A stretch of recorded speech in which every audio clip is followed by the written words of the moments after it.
Hey guys, Justin here. Quick note, I am currently away this week, but I did this guide ahead of time. So I think it should be a pretty good time, but it might not be the best of the best. I don't have anything to compare it to, but if not, it should be at least a good baseline to go off of. So feel free to leave a like and subscribe to help me out.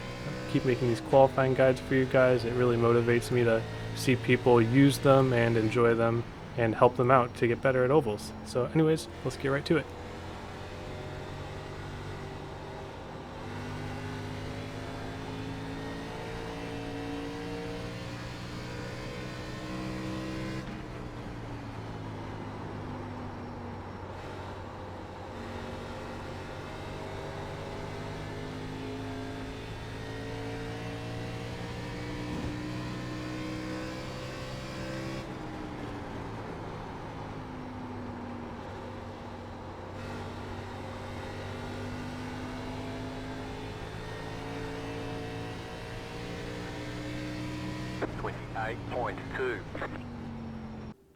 Alright, let's take a look at that. So the theme of today's video is going to be risk versus reward. So what I'm going to show you at first is the line where I got my best time, the risky line, the ungodly loose line, and then I'm going to show you a different line that I took in 1 and 2 that is going to be a lot safer and almost as fast, and you might just want to go for that one. But we'll go ahead and show the risky line first. So coming to the start finish line, we're going to do our same trying to get as much speed as possible coming off of 4 on your outlap, because remember, qualifying always consists of 3 sets of corners: the outlap and then both of the turns in your hot lap. So let's take a look here. So I get woed down a lot using brake, and then I try to turn down. I'm pretty slow at this point because you can gas up pretty late because it gets so loose in these. So you see, first off, I go only to half throttle, because if I was to go full throttle here, I would just spin out. There's no ifs, ands, or buts. You would just spin out with full throttle at this part of the corner.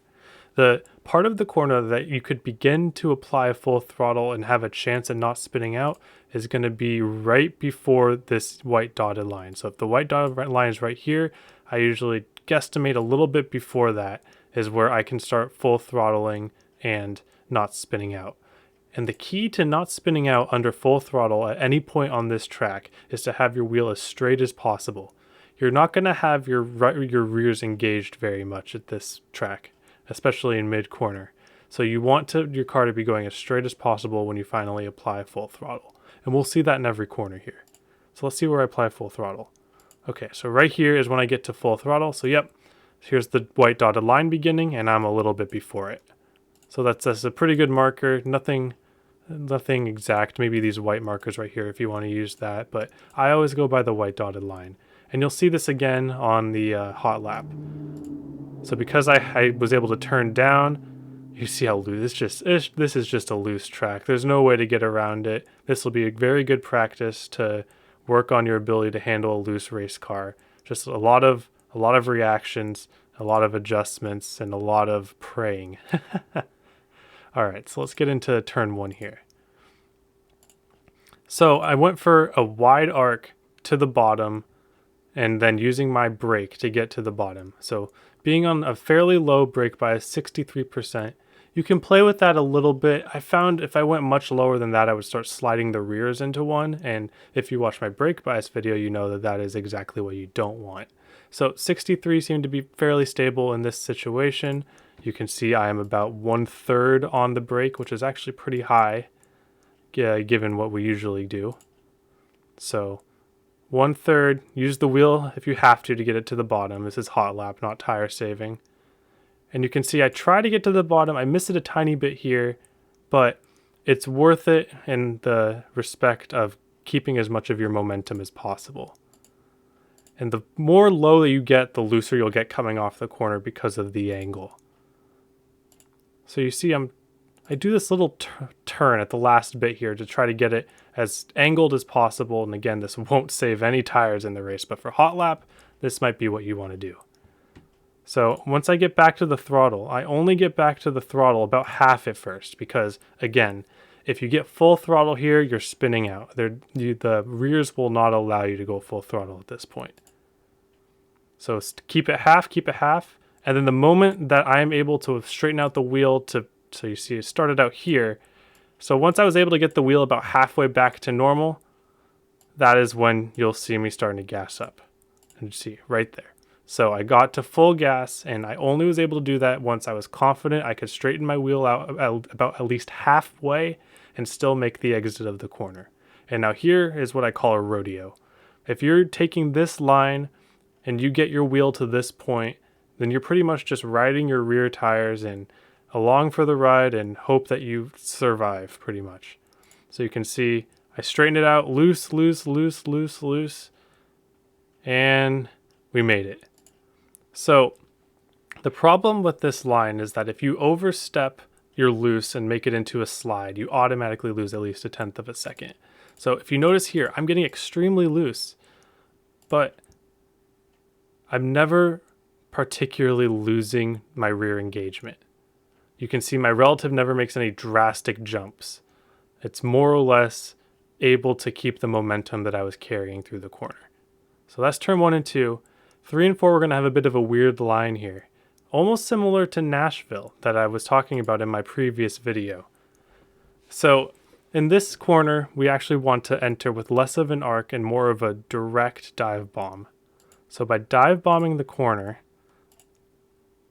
so you can see, normally if I was arcing, I would come from the wall and come all the way down the track and apex sort of here. But with this dive bomb sort of line, I am trying to get to the yellow as soon as possible, maybe slide up a bit, not all the way to the wall of course, but this is a bit of an exaggeration, and then make sure that I have a straight exit coming back down so that I can get as much momentum as possible. And the reason that this is possible is because of the car's loose condition. You can use it to rotate the car. So I get into this dive bomb line, and you can see it start to slide up a little bit. But as it's sliding up, notice this. Even though I could theoretically let go of the brake, take a look at the brake here. Even though I could let go of the brake at this point and just let it ride, I am using the brake as a rotation as my car is sliding up.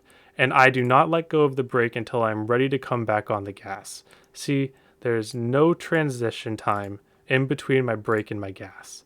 So once my car is done rotating, I'm back on the gas, kind of modulating it, trying to figure out how to get my car where I want it to be.